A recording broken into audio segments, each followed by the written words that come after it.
마태복음 24장에서 하나님은 종말의 징조를 말씀하시면서 한 가지를 반복해서 강조하셨어요. 사람의 미혹을 받지 않도록 주의하라. 거짓 그리스도와 거짓 선지자들이 일어나서 할 수만 있으면 택하신 자들도 미혹하리라. 주님이 가장 먼저 말씀하신 것이요, 속지 말라였어요. 마지막 시대의 가장 큰 위험은 미혹입니다.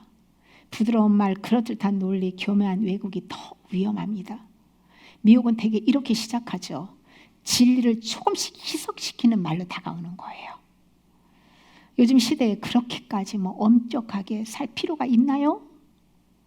사랑이 더 중요하지 교리는 그렇게 중요하지 않아요. 각자 믿는 대로 살면 되죠. 우리가 하는 그 사랑과 하나님의 사랑은 본질적으로 달라요. 인간의 사랑은 하나님의 사랑이 아니에요. 그거는 아가페의 사랑이 하나님께 인정받는 진짜 사랑이거든요.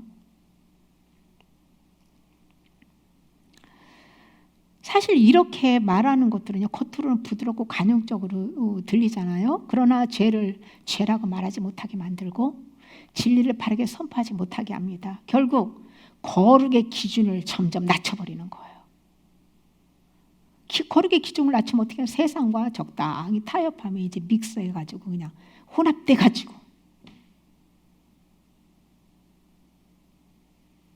그렇게 살 수밖에 없는 거죠. 어떤 미혹은요, 또 성공과 축복의 말로 다가옵니다. 모든 일들이 잘 되면 하나님이 함께 하시는 거야. 축복하신 거야. 형통하면 옳은 거야. 고난은 믿음이 약해서 온 거야. 이것은 십자가보다 결과를 더 중요하게 만드는 그런 생각인데요. 신앙이 하나님 중심이 아니라 내 삶의 성공 중심으로 바뀌어버리는 거예요. 어떤 경우에는 감정이 기준이 되기도 합니다. 말씀이 아니라 느낌이 판단의 기준이 됩니다. 내 마음이 평안하니까 괜찮아. 마음이 불편하니까 그건 아닌 것 같아. 그러나 진리는 우리를 불편하게 할 때가 사실 더 많죠. 감정을 기준으로 삼으면 회개의 기회를 놓치게 되는 거예요. 또 이 시대는 넘쳐나는 정보와 두려움으로 사람의 마음을 붙잡습니다. 하루 종일 쏟아지는 뉴스, 저는 뉴스 안 봐요. 그래서 확인되지 않은 음모론, 계속 반복되는 위기 예측은 사람의 마음을 불안하게 만듭니다. 두려움이 커지면 하나님을 바라보기보다 눈앞의 상황을 더 크게 보게 됩니다. 그러면 믿음보다 공포가 마음을 이끌게 됩니다. 미혹은 종종 이렇게 두려움을 이용해서 사람을 사로잡습니다. 불안을 더 크게 만들고 하나님보다 문제를 더 크게 보게 만드는 거예요. 도덕적 타협도 자연스럽게 스며들어와요. 사람들이 다 그렇게 살잖아요. 요즘 세상에 그 정도는 괜찮아요. 너무 율법적으로 굴지 마세요. 이런 것들. 처음에는요, 작은 타협 같지만은 반복되면 양심이 무뎌지는 거예요. 죄에 대한 감각이 사라지는 것이 가장 큰 미혹이에요. 겉으로는 신앙처럼 보이지만 속은 변하지 않는 상태도 있습니다. 예배는 드리지만 주님을 사랑하는 마음이 없습니다. 찬양은 하지만 회개는 없습니다. 성경 지식은 많지만 삶은 달라지지 않습니다. 이것이 경건의 모양은 있으나 능력이 없는 모습이에요. 말씀이 나를 찌르지 않고 회개가 나를 변화시키지 않고 성령의 다스림이 실제가 되지 않는 상태예요. 그리고 가장 근본적인 미혹은요, 자기 사랑, 자기 중심이에요. 하나님보다 내가 먼저고 말씀보다 내 생각이 옳고 순종은 하지만 손해는 절대 보지 않겠다는 마음이에요. 손해보지 않고 어떻게 주님의 말씀을 지키겠어요? 여기서부터 모든 미혹이 시작되는 거예요. 내 자아가 살아서 내 중심으로 움직이면 사단의 미혹을 받게 되어 있습니다. 사단의 미혹은요, 노골적이지 않아요. 교회를 떠나라고 강요하지도 않고 하나님을 대놓고 부인하라고 하지도 않습니다. 대신 조금씩 거룩의 기준을 낮추고 조금씩 두려움을 점점 키우고 조금씩 타협하게 만드는 거예요. 그래서 미혹은 갑작스러운 배신이 아니라 서서히 방향이 바뀌는 거예요.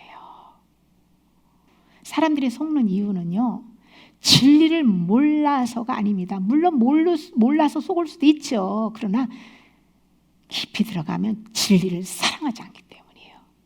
진리를 사랑하지 않는 사람들을 하나님께서 미혹의 역사를, 거짓의 영을 허락했다고 바울도 증언하고 있잖아요. 진리는 단순한 지식이 아니라 예수 그리스도입니다. 예수 그리스도를 사랑하지 않으면 거짓의 영이 쉽게 흔들리게 됩니다. 예수님을 사랑한다는 것은요, 말로만 주님 사랑해요, 사랑합니다 하는 것이 아니에요. 내가 잘못한 것을 삶 속에서 죄를 지을 때마다 인정하고 회개하는 거예요. 주야로 말씀을 읊조리고 성령님께 레마로 받은 말씀을 마음에 새기고 믿음으로 반응하는 겁니다. 이것이 예수님을 사랑하는 실제 모습이에요. 마태복음 11장 16절에서 17절에 보시면 예수님이 이 세대를 이렇게 비유하셨습니다. 피리를 불어도 춤추지 않고 슬피 울어도 가슴을 치지 아니하였도다. 이 말씀의 뜻이 무엇일까요? 복음의 기쁜 소식을 들어도 기뻐하지 않고 죄를 회개하라는 말씀을 들어도 마음 아파하지 않는 이 상태, 바로 영적인 무감각, 불감증인 상태를 말씀하고 있어요. 죄를 지어도 아무렇지 않은 거예요. 회개하라는 말을 들어도 불편하고 싫기만 한 상태인 거예요. 듣기 싫어, 불편해. 이것이 영이 잡는 것과 같은 거예요. 영이. 성경은 마지막 시대에 사람들이 하나님보다 자기 자신을 더 사랑한다고 증언합니다. 돈을 더 사랑하고 의지하고 교회를 다녀도 삶 속에서는 하나님을 의지하지 않는 거예요. 위로의 말은 좋아하지만 죄를 깨닫게 하는 말씀, 책망하는 말씀은 듣기 싫어라고 하는 거예요. 결국 문제는 진리를 사랑하지 않는 거예요. 예수님을 가장 사랑하지 않는 거예요. 오죽하면 바울이 주를 사랑하지 않는 자는 저주를 받을지어다라고 했겠습니까? 주님을 가장 사랑하는 사람이 천국 가는 거예요.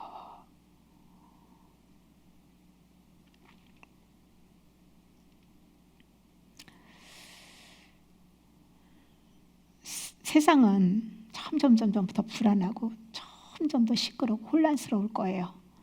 우리가 할 일은 그런 것을 위해 두려워하는 게 아닙니다. 말씀으로 내 마음에 채우고 죄를 회개하고 예수님과 더 가까워지는 거예요. 하나님의 은혜 없이는 우리는 아무것도 할 수 없잖아요. 그래서 우리는 말씀을 붙잡고 주님과 동행해야 되는 거예요. 그래야 전쟁 속에서도 평안을 얻을 수 있는 거예요. 앞으로 어떤 일이 다가올지 우리는 모릅니다. 만약 예수님을 부인하라고 강요한다면 그때는 목숨 걸고 거부해야죠. 하지만 지금 우리의 싸움은 무엇이 표인가를 따지는 것이 아니에요.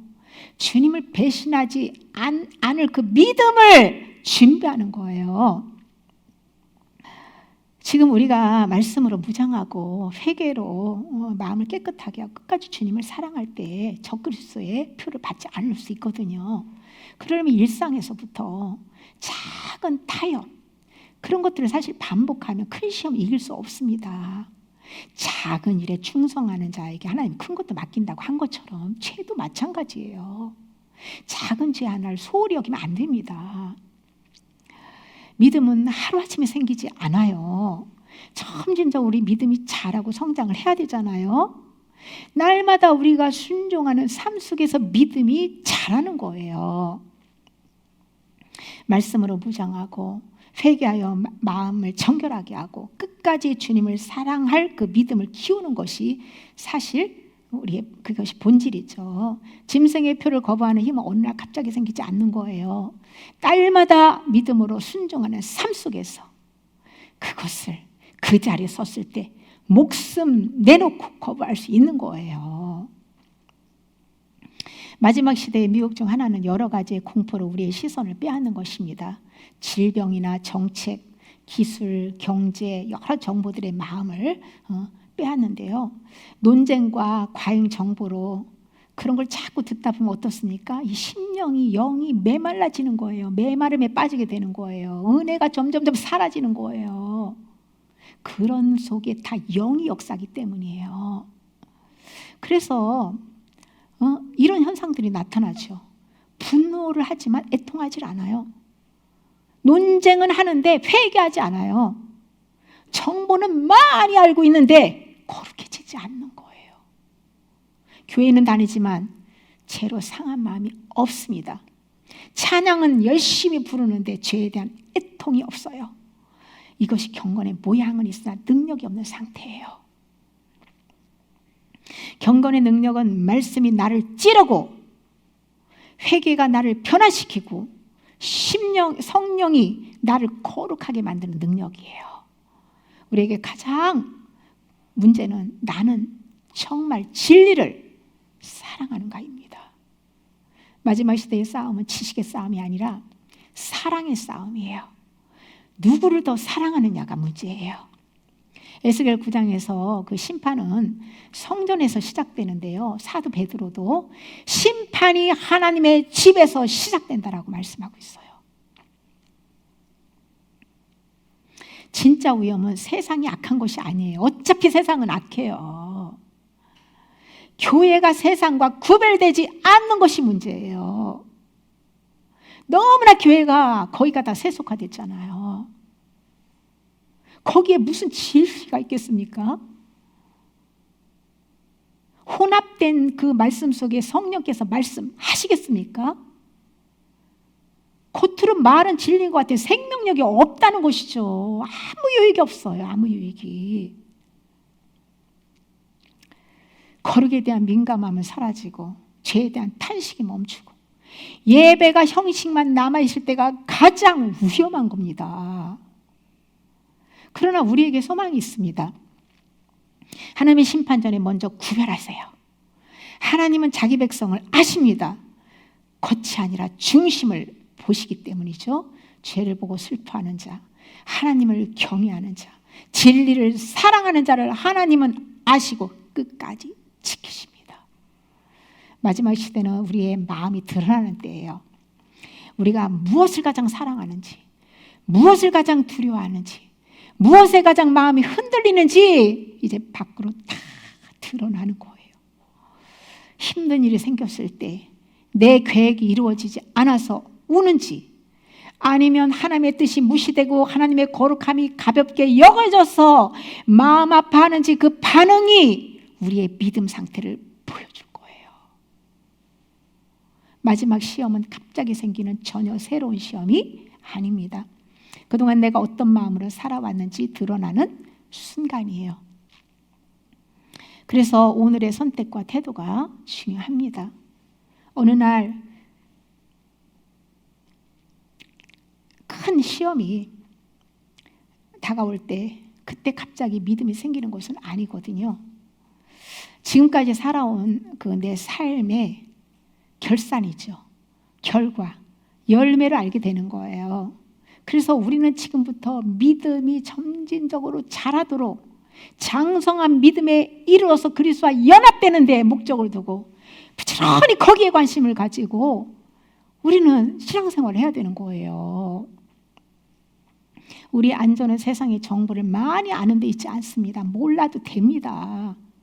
진짜 안전은 오직 주님 안에 있는 거예요. 예수님과 동행하는 삶이 가장 안전한 삶입니다. 세상이 흔들리고 두려운 소식이 오고 앞날이 불안해 보여도 우리 마음이 주님께 붙어 있다면 우리는 결코 무너지지 않습니다. 하나님은 내가 거룩하니 너희도 거룩하라고 말씀하셨어요. 우리는 날마다 나를 내려놓고 부인하고 성령의 도우심으로 죄와 세상과 구별될 삶을 살아야 됩니다. 눈에 보이지 않아도 살아계신 하나님을 경외하는 태도가 우리 삶의 중심이 되어야 합니다. 경외는 하나님을 가장 소중하게 여기기 때문에 악을 멀리하고 하나님의 뜻을 따르려는 마음이에요. 마지막 시대의 안전은 하나님을 얼마나 사랑하느냐에 달려 있어요.